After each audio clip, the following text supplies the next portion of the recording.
It's, the Great Awakening, it's so different than the others. Mm-hmm. And so you can say that, yeah, this gal or Naomi Wolf isn't to Jesus yet. But that's not the point.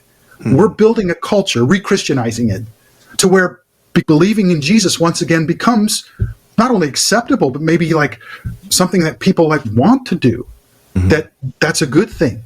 Welcome to the Revo Report. We're inspiring faith with reason and reason with faith. And apologetics. I got into apologetics in the 80s. I went to Westminster Seminary and learned a different kind of apologetics there. And I got out of it for about 20 years. And in 2009, I got back into apologetics big time and found out that there was an explosion of resources. Mm-hmm. So, at every level, there's so much God is bringing. So my argument is a theology of history and the providence of God. That's chapter 3. Mm-hmm. Because as Christians, we understand God is in control of all things. I don't care if you're a Calvinist or what you are, right? We all know that, any Christian. And he is moving the chess pieces. I say God leaves breadcrumbs in history, and we could point. Sometimes it's so obvious, like Trump turning his head. And sometimes it's just smaller stuff, Sometimes it's even big, like Dawkins saying I'm a cultural Christian, and the internet just multiplying that message. And so there's no doubt there's a great awakening. I don't just pray for revival anymore. I call it the 4 R's. I pray for revival, renewal, restoration, and reformation, because we need to raise up Christians who are taking their faith into everything. Yeah. Theft is against the 10 Commandments, right? And to use the government to steal our money, it's a Christian value. That's efficiency and getting rid of waste, fraud, and abuse. That's something Christian, right? That is very, very Christian and biblical. And that's the way we need to frame things, because people like Musk needs to see, hey, we're doing this because Christianity, Elon. Worldview with no God, it doesn't really matter, right? Yeah. Lying and stealing and cheating is not wrong in a materialist world. So yeah, and you talk about the red pill, this red pill moment. When we talk about the red pill, what for you is, in your personal experience of this awakening, what moment really changed your perspective? Was it COVID or was it something else? And how did that moment change your outlook or what you engaged in from a personal level, and also how your overall perspective on things? I believe that back in college, I was involved in this ministry called the Navigators, and a really dedicated group of Christians. And when I left, I went back home. I was born and raised in LA, and I went to Arizona State. And the ministry leader there, we had lunch the day I left, and he says, God gave me this morning in his quiet time, he gave me a verse for you, Psalm 48:14, which says, this God is our God, and he will be our guide even to the end. And I see this red pill developing well before that. It started really in 2009, because I've always been committed. Like I said, I've defended the faith to my kids, gone to church every Sunday forever, and prayed and read the Bible as best I could. But, you go through dry periods or whatever, at least I did. And Christianity didn't seem as real to me. And 2009 is when I took my deep dive back into apologetics. I bought a little MP3 player, which I still use. And then in 2012, I made a decision. I said, no matter how bad I feel, I'm going to get on my knees and pray and read the Bible every morning. That was the beginning. That was the true, because I've done that and I do that. And God became more real to me.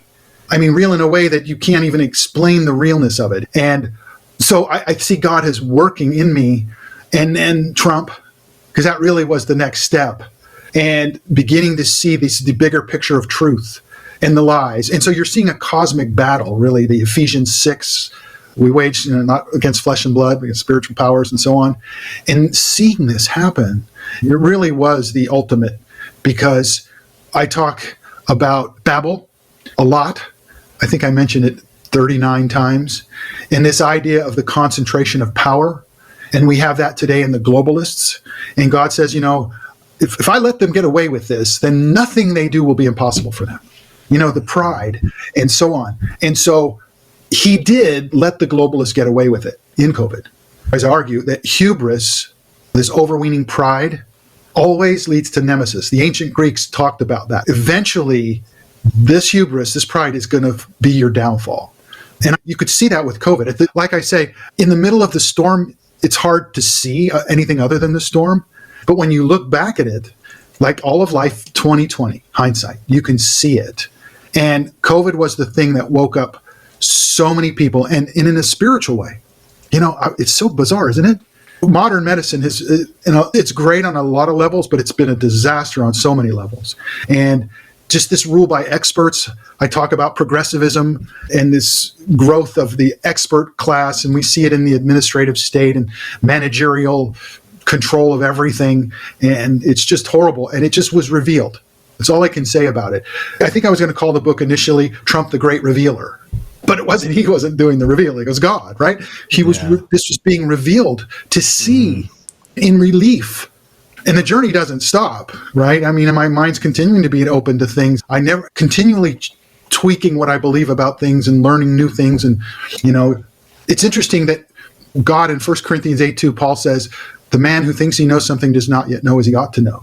And that doesn't call for skepticism, because in the first verse he says, and we know, we know things, right? But it calls for epistemological humility. So we can know really, but we should not hold on to what we know so tightly as if our being right about whatever it is the most important thing in the world.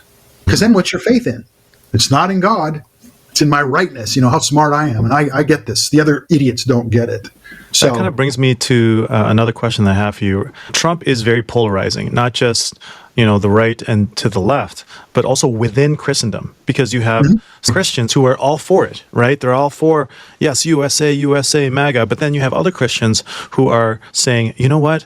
Can't we see that he's not for God? Can't you see that Jesus said, you will know them by their fruit? And we're not seeing that fruit in Trump. He's deceiving everybody. Why do you think that he is so polarizing in that sense? And what would you have to say to those Christians who are saying, forget Trump. He's obviously not for Christians. This is just part of some other, conspiracy, etc. Well, I'd say they're wrong, first of all. I mean, first of all, they don't know the man. That's one of the things that, again, no one despised Trump more than me. I'm telling you, I take the sweepstakes in Trump despisement. I mean, really, I would even go so far as to say he disgusted me. But I didn't know the man. I didn't know anything about him. I didn't know his story. I just knew the caricature. And for me, that was bad enough. And then you have his children. You have his grandchildren. To me, the family and children they say in a court of the law, they use a phrase called, that's dispositive. That's proof beyond a reasonable doubt. So that alone tells me this man has more character than I gave him credit for. There's something about this guy. He's bizarre. He's a strange dude. All very successful people are, right? They're different. But there's just something about him that people like him who know him.